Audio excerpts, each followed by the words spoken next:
अगर आज आपने आवाज नहीं उठाई तो कल को आपकी आवाज को कुचल दिया जाएगा, दबा दिया जाएगा। फिर किसी काबिल नहीं रहोगे, फिर आवाज नहीं उठा सकते। क्या खाक मजा है जीने में, क्या खाक मजा है जीने में, अब दर्द है बेटियों का मेरे सीने में। पलट के देख ले हिटलर, तमन्ना हम भी रखते हैं। अगर तुम सत्ता की ताकत रखते हो, वोट की ताकत हम भी रखते हैं। ये जनता जनार्दन है, आप हमसे राजा। मुस्लिम परिवार से आता हूँ, अगर मेरी बहन का कहीं पसीना भी गिरा ना तो अपना खून बहा दूंगा। भाई इंटरनेशनल खिलाड़ी हैं, कोई इन्हें पैसे की जरूरत तो है नहीं या किसी पद की जरूरत। जब इन पे बीती है जब तो यहाँ पर आन के बैठी हैं। क्या नाम है आपका? मेरा नाम मेहताब हिंदुस्तानी है सर। आप कहाँ से आए हो? मैं बुलंदशहर से आया हूँ। अच्छा। आज मुझे 7वां दिन है। अच्छा। और बड़े दुर्भाग्य वाली बात है कि क्या दुर्भाग्य है हमारे देश का कि बेटी बचाओ बेटी पढ़ाओ का नारा दे रखा है और आज इन्हीं के मंत्रियों से, इन्हीं के नेताओं से, इन्हीं के विधायकों से बेटियों को बचाना पड़ रहा है। ये है दुर्भाग्य नहीं देश का, बताइए। आज 1 महीना हो गया है, बेटियों ने प्रेस कॉन्फ्रेंस करते वक्त आंखों में नमी थी उनके, तो आप इस परिस्थिति को कैसे देखते हैं? उनको जब दिखेगा, जब उनकी आंखें होंगी, उनकी आंखें फूट गई हैं, उन्हें दिखाई नहीं दे रहा है। एक बाबा रामदेव जो बेटी बचाओ बेटी पढ़ाओ का ऐड करते हैं, वो बाबा रामदेव जो योगा कम सिखाते हैं चैनल पे और एंकर को ज्यादा देखते हैं, एक आंख खोल के और फिर मन में लड्डू फूटते हैं कि तुझे देखा तो ये जाना सनम। वो बाबा हैं ये, बताइए। तो ये बेटी बचाओ बेटी पढ़ाओ का इन्होंने नारा, कितना अपमान कर रहे हैं इस नारे का। शर्म आनी चाहिए यार इनको। आज क्या हालत है और फिर ये कहते हैं कि राजनीति कर रहे हो। भाई राजनीति तो आप कर रहे हैं, बेटी बचाओ बेटी पढ़ाओ का नारा फिर हटा दीजिए। जब आप उनका सम्मान नहीं कर सकते, जब उनको तुम हक नहीं दिला सकते, जब उनको न्याय नहीं दिला सकते, तो तुम्हें भी कोई हक नहीं है कुर्सी पे बने रहने का। और यही बेटियां, अगर आप इस नारे के सहारे सत्ता में आ सकते हो तो यही बेटियां 2024 में तुम्हें घर बिठाने का काम करेंगी। ध्यान रखना, जब एक 65 साल की कांग्रेस को आसमान पे जमीन पे ला सकती है यही जनता, यही किसान, यही बेटी और यही नौजवान, तो अभी तो 9 साल के बच्चे हो तुम। अब बृजभूषण कह रहा है कि मैं अपनी गिरफ्तारी क्यों दूं, क्योंकि मैंने ऐसा कोई कुछ किया ही नहीं है। ये बात बताइए, कभी चोर कहेगा कि मैंने चोरी की है? चोर तो यही कहेगा कि मैं निर्दोष हूँ। अरे अगर आप बिल्कुल साफ छवि के हैं, आपके दिल में कोई चोर नहीं है, तो नार्को टेस्ट क्यों नहीं करा रहे आप? वो कहता है पहले सबूत पेश करो। सबूत भी पेश होगा, पहले उनको पद से हटाना चाहिए। जो वो MP के पद पर बैठे हुए हैं, जब तक पद से इस्तीफा नहीं देंगे कोई न्यायालय, कोई कानून उन पे कार्रवाई नहीं करेगा। वो सही बात है, लेकिन वो ये कह रहा है कि मुझे तो जनता ने वहाँ लोकसभा पे पहुँचाया है, पहलवानों ने नहीं, मैं क्यों अपना इस्तीफा दूं लोकसभा से? मतलब पहलवानों नहीं, जनता के रूप में बेटियों ने भी तो वोट दिया होगा तुम्हें, या खाली आपको जनता ने पहुंचा दिया? इन बेटियों ने भी आपको वोट दिया होगा, अपने भरोसे पे वोट दिया होगा कि आप कुछ अच्छा करेंगे। आप एक बात बताइए, वो खुले लाइव चैनल पर वो ऐसी अभद्र भाषा में बात कर सकते हैं कि मैंने यहाँ से लड़की को पकड़ा, वहाँ से लड़की को पकड़ा, तो मुझे ताज्जुब की बात है कि उन पर कोई कार्रवाई नहीं हुई। न्यायपालिका सोई हुई है बिल्कुल। अगर कोई आम आदमी, आम नागरिक इतनी बात बोल जाता तो पता नहीं क्या से क्या हो जाता। वो कह रहा है कि इतनी सारी लड़कियों ने मेरे खिलाफ आरोप लगाया है, क्या मैंने शिलाजीत की गोलियां खाई थी? बड़े शर्म की बात है, उनके अंदर ऐसे विचार, ऐसे आदमी को क्या MP बनना चाहिए जो बेटी का सम्मान न कर सके? अगर इनके साथ कुछ ना हुआ होता तो इनका ये माइंड तो खराब है नहीं जो यहाँ इनके बैठती गर्मी में। क्या जरूरत थी इन्हें? भाई इंटरनेशनल खिलाड़ी हैं, कोई इन्हें पैसे की जरूरत तो है नहीं या किसी पद की जरूरत। जब इन पे बीती है जब तो यहाँ पर आन के बैठी हैं। वो कह रहा है बृजभूषण कि वो कुश्ती को हाईजैक करना चाहती है, इसलिए मेरे पे गलत इल्जाम लगा रही है। ये हाईजैक नहीं कर रहे, आप हाईजैक कर रहे हो। आप बेटी के सम्मान से ऊपर हो गए, सब कुछ आप ही हो गए। 2024 में अगर आपको ये बेटियां ना सत्ता में बिठाएंगी तो आपको ये सत्ता से बाहर करेंगी 2024 में। और इसको हल्के में ले रही है भाजपा, क्योंकि ये जो हो रही है ना, ये किरकिरी जो हो रही है, ये पूरे इंटरनेशनल में किरकिरी हो रही है और हिंदुस्तान की किरकिरी हो रही है, मेरे देश की किरकिरी हो रही है। किसकी वजह से हो रही है? इन भाजपा सरकार की वजह से हो रही है। जो प्रधानमंत्री है, जो महिला मेडल लेके आती है अपनी खिलाड़ी, तो उसके साथ फोटो खिंचवाते हैं, लेकिन अब तक एक फोन तक नहीं किया है। इस बारे में मतलब आप कैसे देखते हो इस बात को? देखिए, जब यही मेरी बेटियां, सम्मानित बेटियां मेडल लेकर आई थी, गोल्ड मेडल लेकर आई थी, तो प्रधानमंत्री जी बहुत जल्दी कैमरे पर आते हैं, बाकायदा अटेंड करने के लिए स्मृति ईरानी जी को भेजा जाता है। वो भी एक औरत है, मैं पूरा सम्मान करता हूँ उनका, मेरी बहन है वो भी। और चाय पे बुलाते हैं प्रधानमंत्री नरेंद्र मोदी। आज इनके साथ शोषण हुआ है, यौन शोषण हुआ है, आपने एक ट्वीट तक का नहीं किया, आप बिल्कुल मौन हो जाते हैं। वैसे आप कहते हैं कि मेरी बेटियां हैं, मैं इनका बाप हूँ, मैं इनका पिता हूँ। कहाँ चला गया आपके अंदर का पिता?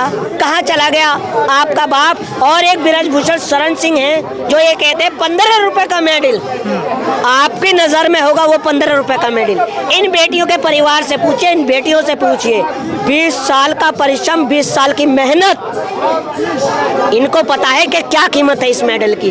बड़ी शर्म की बात है, आप एक जुर्म करते हो और फिर ऊपर से आप अपनी वकालत करते हो कि मैंने कुछ नहीं किया, 15 रुपए का मेडल। बड़े शर्म की बात है। जो लड़कियां गौरव बढ़ाती हैं मेरे देश का, डंका बजाती हैं राष्ट्रीय गान का और झंडे को ऊंचा करती हैं, बहुत शर्म की बात है। आपके मुंह से ये शोभा बातें नहीं देती। ये 1 महीना हो गया, विपक्ष आता है, फोटो खिंचवाता है, चला भी जाता है, तो आपको क्या लगता है कि विपक्ष कमजोर है? क्योंकि 1 महीने तक जो आंदोलन चल रहा है, विपक्ष घेरने को असफल रहा है, ऐसा कुछ लग रहा है आपको? ऐसा कुछ नहीं है, बात विपक्ष की नहीं है, ये विपक्ष का मुद्दा नहीं है, ये हर उस घर का मुद्दा है जिस भाई के घर में बहन है, ये हर उस घर का मुद्दा है जिस माँ के यहाँ बेटी है। ये विपक्ष का कोई मुद्दा नहीं है। क्या विपक्ष के बेटी नहीं है? क्या विपक्ष के औलाद नहीं है? आप राजनीति से अलग कर दीजिए। क्या मैं विपक्ष से दिखाई देता हूँ आपको?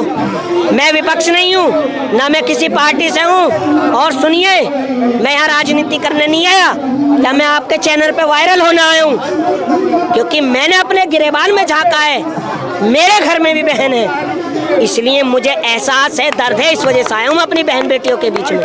और सुनिए, सतयुग में उस सीता माँ के साथ संकट मोचक थे, और इस युग में ये हनुमान अपनी बहनों के साथ संकट मोचक बन के खड़ा रहेगा। और मैं एक मुस्लिम परिवार से आता हूँ, अगर मेरी बहन का कहीं पसीना भी गिरा ना तो अपना खून बहा दूंगा। और सुनिए, भाजपा से भी मैं कहना चाहता हूँ, जो मुसलमान हिंदुस्तानी है ना, वो कभी गद्दार नहीं होता। जो आप गद्दार कहते हैं ना कि मुसलमान गद्दार होता है, 5 टाइम की नमाज पढ़ता है मुसलमान, और 5 टाइम की नमाज में 100 बार इस जमीन को सजदे करता है और इसी मिट्टी में मिल जाता है। इतनी मोहब्बत होती है अपने देश से, और ये हमें गद्दार बताते हैं। अपनी बहनों को फिर मैं मैसेज देना चाहता हूँ, आप एक बार कहीं आजमा के तो देखिए, जहाँ आपका पसीना गिरेगा, जिस्म में से एक एक खून का कतरा उस पसीने पे गिरेगा। जब मुसलमान आंदोलन करता है तो उसको पाकिस्तानी बोल दिया जाता है, किसान करता है तो उसको खालिस्तानी बोल दिया जाता है, और कोई आदिवासी करता है उनको नक्सली बोल दिया जाता है। इस बारे में आप क्या कहेंगे? और एक चीज आपके चैनल के माध्यम से मैं उनको उनको बात कहना चाहता हूँ जिन्होंने अंधभक्ति की पट्टी बांध रखी है अपनी आंखों पे। क्योंकि देखिए, बीजेपी सपोर्टर हो या अंधभक्त हो, कम से कम आपके भी यहाँ तो बहन होगी। अरे पार्टी से उठ के, पार्टी से ऊपर आन के इनके समर्थन में आइए। अगर आपके यहाँ बहन है, अगर आप में जरा सी मानवता है, इतना तो मत गिरिए कि आपको बहनों की शान आन बान भी नहीं दिखाई दे रही, तिरंगे की शान नहीं दिखाई दे रही। बड़े शर्म की बात है कि आज ये भारत का दुर्भाग्य है कि ये दिन भी देखना पड़ रहा है। देखिए, पुलिस के जवान हो, चाहे सीमा पर नौजवान हो, किसान हो या बेटियां हो, आज वो नौजवान जिनकी वजह से हम खुल के सांस ले रहे हैं और आपसे मैं बात कर रहा हूं, आज उनका क्या हाल है? तीनों ही सड़क पे हैं। आज नौजवानों की हालत देख लिए, 1 रैंक 1 पेंशन के लिए फुटपाथ पे बैठे हुए हैं, अपना हक मांग रहे हैं। मोदी जी, आप टीवी पर जाकर लड्डू खिलाते हैं, एक लड्डू से भला नहीं होगा। यानी कि आप सिर्फ टीवी की राजनीति कर रहे हैं, कैमरे की राजनीति कर रहे हैं। आपको दर्द समझना होगा। यही तीनों जो सड़क पे बैठे हैं, इन्हीं तीनों के बलबूते पे बदौलत आप सत्ता में आए थे, और कहीं ऐसा ना हो इन्हीं की बदौलत आप सत्ता से घर बैठ जाएं जाकर। जिस तरह किसान आंदोलन हुआ था इतना बड़ा, क्या आपको लगता है कि ये आंदोलन भी किसान आंदोलन की तरह इतना बड़ा और व्यापक हो सकता है? देखिए, आप इसको आंदोलन नहीं कहोगे, ये मैंने अभी कहा, ये हर एक उसकी लड़ाई है जिसके घर में बहन है, हर एक उसकी लड़ाई है जिसके घर में बेटी है। ये पूरे हिंदुस्तान की ये एक हक की लड़ाई है, ये एक नाइंसाफी की लड़ाई है, ये एक न्याय की लड़ाई है। जिनके साथ अन्याय हो रहा है, ये उसकी लड़ाई है। अगर आज आपने आवाज नहीं उठाई तो कल को आपकी आवाज को कुचल दिया जाएगा, दबा दिया जाएगा।